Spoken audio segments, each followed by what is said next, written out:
Xenogears Sound and Drama Project, Chapter 5.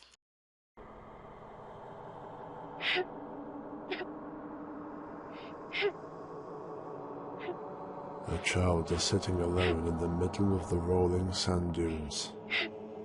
He is weeping silently into the blistering heat, rubbing his fists over his face. Nothing else moves across the blazing sands. Then a column of shadows approaches. The shrouded figures seem to be human, and they amble slowly at an even pace, as if all life has been leached out of their thin bodies. They do not stop or speak when they walk past the boy, and it's doubtful whether they've perceived him at all. Their faces are deeply shadowed, and no features can be seen. The child is too stunned to move, awed and afraid of these silent, otherworldly wraiths.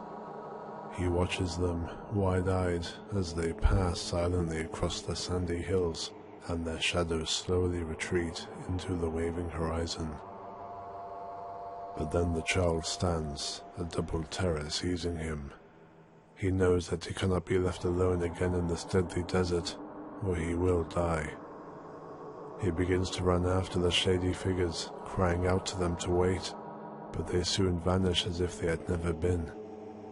The child collapses into the sand, and his tears begin to flow again.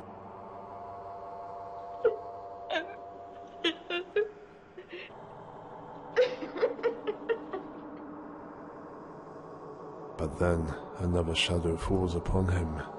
He looks up, startled, and perceives a young woman with long auburn hair stretching her hand towards him. Her face too is shadowed, but her smile is warm. On her chest dangles a bright pendant, a red jewel winking at its center. You must be lonely here by yourself. Would you like to come with me, Faye? Faye?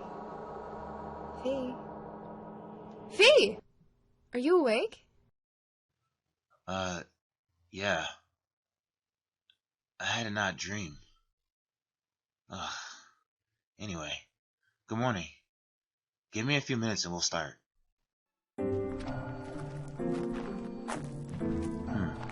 This way. This forest seems endless. It must be afternoon by now. This may be the deepest point of the forest.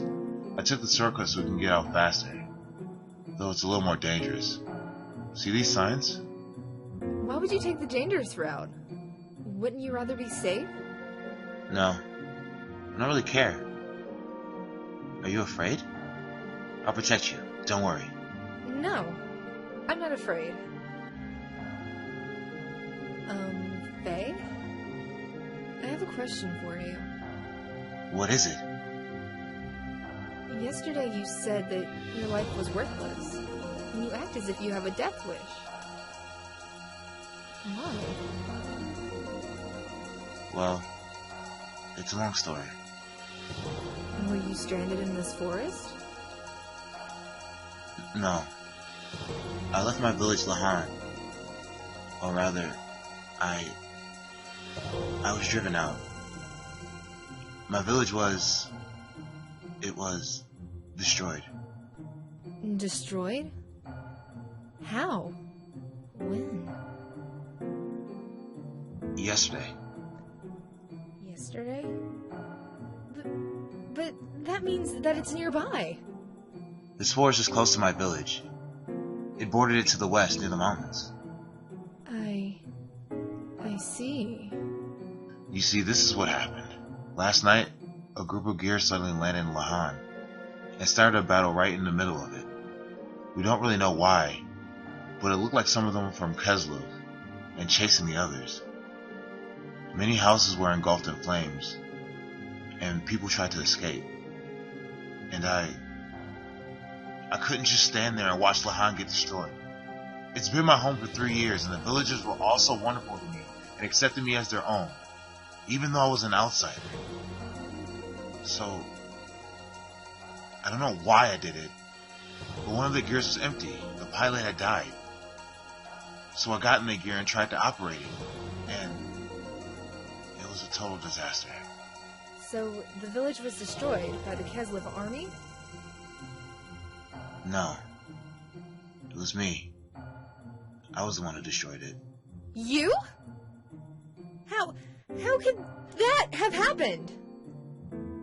Well, I was piloting a gear and doing pretty well for a while, destroying enemy gears. But then, one of my friends, Timothy, was hit by a hail of bullets from an enemy gear, and I lost it. Everything just went dark. I don't remember anything after that. Doc said that the gear that I navigated went out of control. Maybe that's what happened. I don't know. Anyway, when I came to myself, the village and everyone in it was... oh God. All such good people. Chief Lee, Timothy, Alice.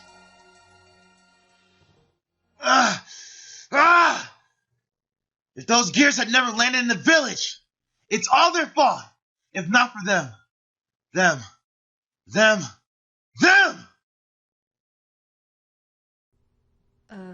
I...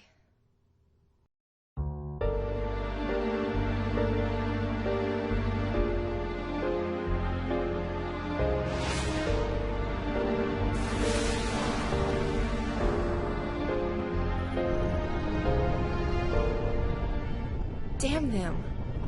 They're still giving chase. I'm not giving up now. Van Houten, what's wrong? Respond. Sharpenal in my back. My thruster's output is dropping. I can't maintain altitude. Damn it. Everyone land now. We'll regroup on the ground. We'll have to engage them. Last night, they chased us. I had to land in that village. I had to escape on foot, but Faye found that gear. And somehow... how was he able to pilot that gear? If only those gears had never landed in the village. If not for them. Them! Enough of that! You coward? What? A coward? Me? Yes, all you say is them. Trying to shift the blame to others when it's your fault, too. A gear made an emergency landing in your village, and yes, that was the direct cause of the battle. But Keslev weren't invading or trying to destroy Lahan. All they wanted was that gear. Think about it. Most of the damage occurred because you climbed into a gear and tried to fight back. What in the world made you get into that gear? There is no way a civilian could pilot gears. It takes years of training. You should have been helping the villagers to flee to safety instead. How can you blame the damage on a gear when it was your decision to fight in the first place? Why don't you take some of the responsibility? Putting the blame on others is just running away. And that makes you a coward. Well, if you put it that way, then yes. I am a coward. But...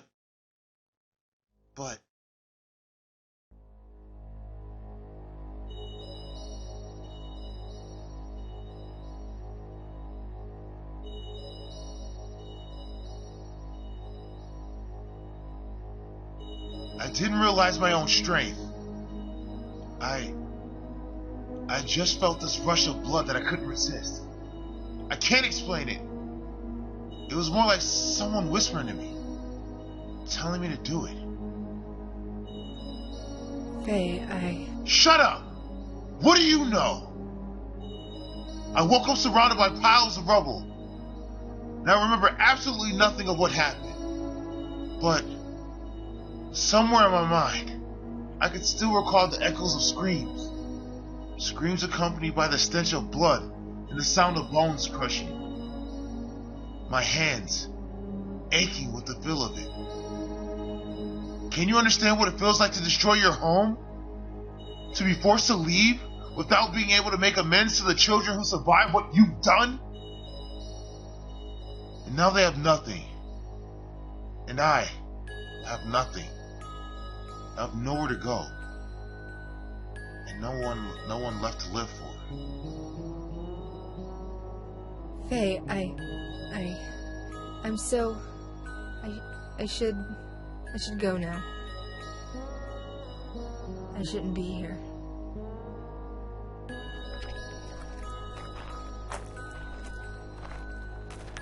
Why did I say all that to him? Oh no. No. It's not my fault! Ellie slumps against the trunk of a tree, hiding her face. A vivid memory flashes across her mind, but it's faded, as in a dream. As if it happened to someone else. The corridor is fluorescent white, an aseptic brightness. It's littered with bodies, their eyes dark, their mouths gaping. Blood trickles down their faces, streamed from their wounds, splatters across the floor and the walls.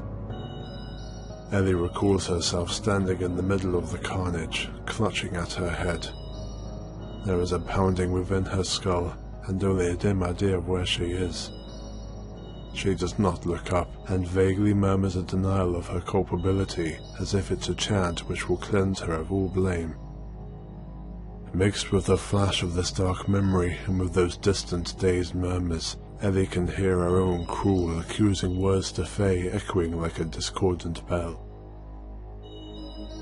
You talk as if it's not your responsibility. I didn't do anything. They died because you had to pilot the It gear. wasn't me. Can't you understand? Not just anyone can pilot those machines, you know. I can't have done it. Why don't you take the responsibility? I'm not that strong. Why are you trying to put the blame on others? I'm not even all that talented.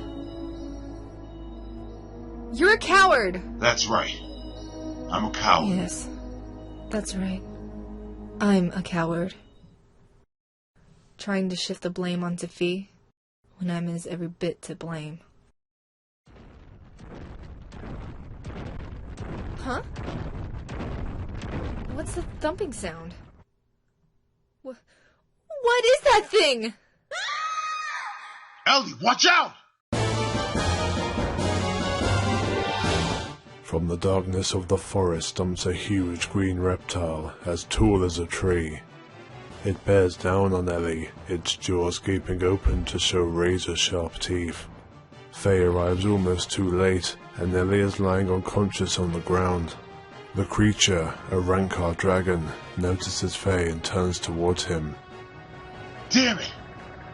I can't take this huge creature with my fists alone. Faye! Doc? What? You fixed the land crab machine? And it can fly? Yes, and I brought the gear. Use it!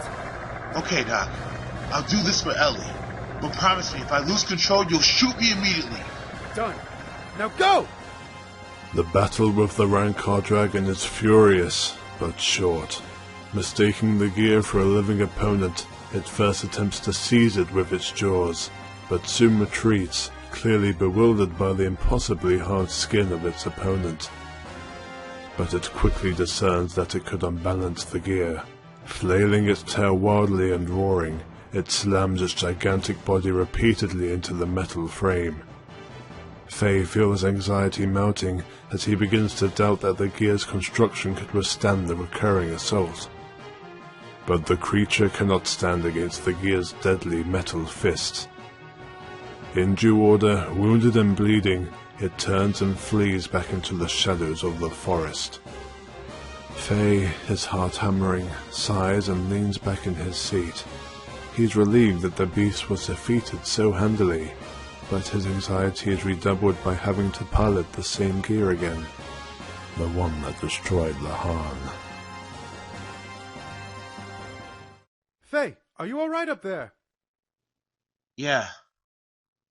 I'll be down right away. Doc, why did you bring this gear with you? I never want to see another gear again, especially this one. Hey, well told just saved your life, and the girls.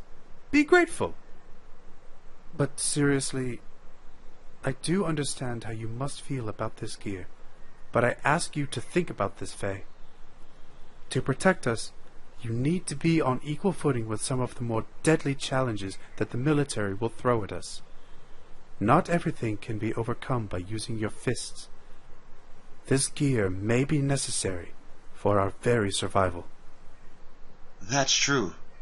But that gear's power is beyond necessary. I don't wish for the kind of power which can destroy everything in its path. Also, I hate gears! You know, Faye, when power is used for the right reasons, it can be a good thing. It's within you to determine if you are using power or if you're being used by it. When it comes down to it, I trust that you'll be fine. I want to believe that, Doc. But I can't be sure. I wasn't fine in Lahan. I hope that what happened in Lahan was an anomaly. Say, Doc. Would you really have shot me if I've gone berserk? Let's say I was praying hard that it wouldn't happen. Well, I believe that the young lady is coming too. Huh? Who are you? I'm Satan. I'm a friend of Faye's. I'm glad that you're safe now. That creature? It was huge! How did you defeat it? Well, we had some assistance from this little something we borrowed from the Kislev army. Oh. Not that Faye didn't try to take it on with his bare fists. He's a bit rash sometimes, to say the least. With his fists? Really? Well, thank you, Faye. This makes twice. I'll just put it on your tab. It's getting dark. You both look tired, and I'm sure you need a rest. I'll try to evaluate the damage on our friend here, since I'm sure that it needs some repairs. We'll start early tomorrow.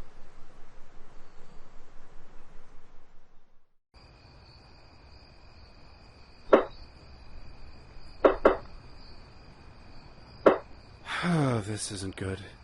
The knee actuator and bypass circuit are both ruined. I can fix the actuator, but the circuits will need to be replaced. Oh, having trouble sleeping? Yeah. But I think Fee's out. This is the machine Faye used when the village was attacked.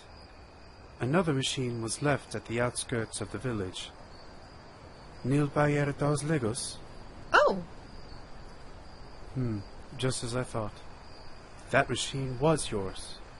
The missing pilot from the gear that made an emergency landing in Lahan and the mysterious woman wandering and lost in the forest are actually one and the same. Judging from your uniform, I would also say that you are with the military. How? Who are you? I checked the ID tags of the soldiers who died in the attack on Lahan. The design on their tags is the same as the design on your uniform.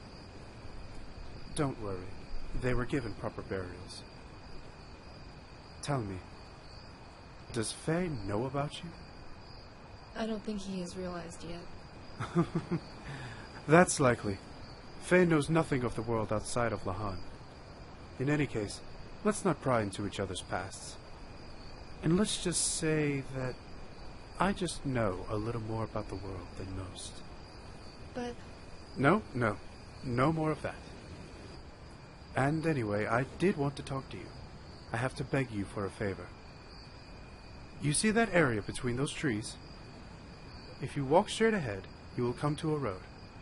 If you follow it and keep an eye on the markings, you'll be able to get out of the forest by yourself. Just don't divert from the path. You want me to leave? Yes. And while Faye is still asleep. Look, unfortunate things keep happening around Faye. I'd like to protect him from getting caught up in unnecessary conflicts. This is also for your benefit. You do not belong here, Ellie. Please return to your family. Don't worry. I will not reveal your true identity to Faye. No. It's not that. It's just that I said some terrible things to him. Things that he didn't deserve to hear. I want to apologize. He told me the story of how his village was destroyed. And I knew immediately that it was due to my crash landing in that area. But all I did was try to shift the blame onto him. I called him a coward. But it was I who was the coward. I see. Ellie, I have to say that you are a rarity among your people. Why do you feel responsible for the incident involving Faye and the villagers? Weren't you taught that surface dwellers are little more than domesticated animals? Yes. At Jun, I was taught that surface dwellers are mindless and depraved. That's the reason why we should control them. The shepherds have exacted their authority over the surface-dwelling lands, thus retained the right to give life and death unto the lambs as they see fit. But you began to feel differently after you met Faye. I think so. I realized that he's no different than us. In terms of physical power, he equals the best of us. And there's even something more to him, something I can't really explain. But besides that, he also risked his life to save me.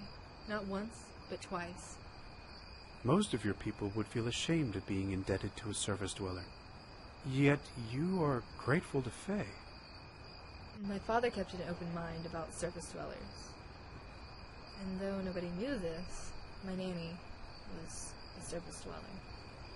Besides, I'm the same as Faye. What do you mean, the same? Nothing. Never mind. I think I understand. But I'm sorry for questioning you like this, and breaking my own request not to pry. It's my nature, I think. My wife always says that I'm too persistent in my inquiries when something interests me. However, I stand by my opinion that you should leave this place. I'll return to headquarters, but I just feel worried. I'll know what to say to Faye, so don't worry. Thank you. And goodbye.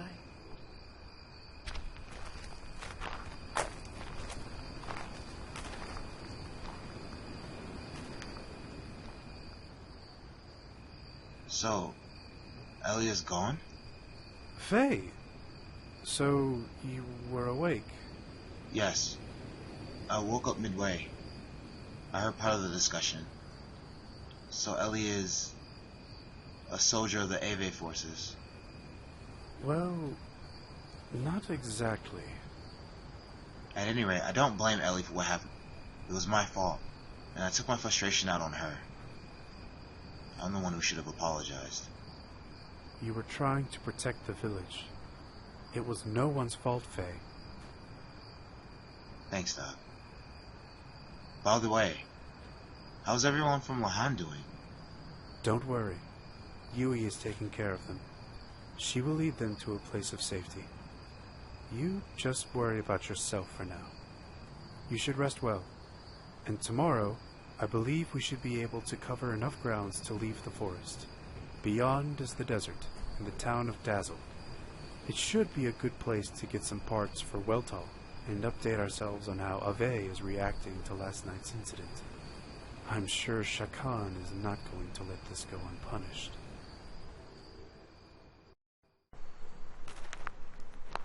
How long do you think it's to the exit, Doc? We've been walking since sunrise. Not long, I believe. We'll reach Dazzle by nightfall. Yeah. The canopy is relatively sparse around here. You can see the sky. Huh? Something's flying up there.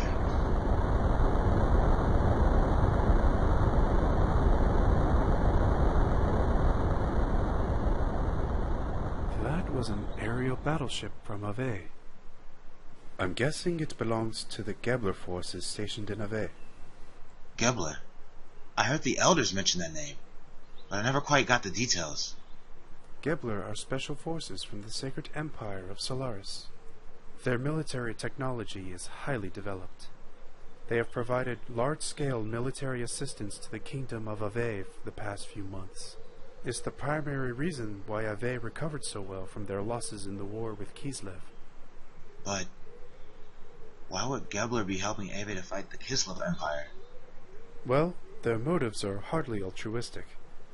They're focused on gathering resources buried in the ancient ruins. You might have heard about the new ruins unearthed under a 500-year-old temple in the northern edge of Ave.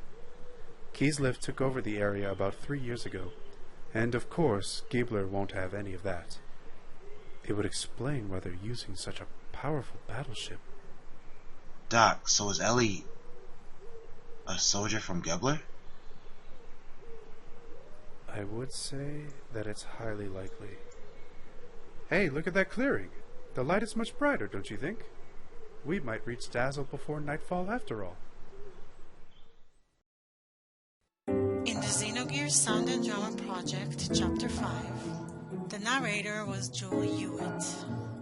Ellie was played by Brittany Hatton. Faye was played by Kai Fernandez.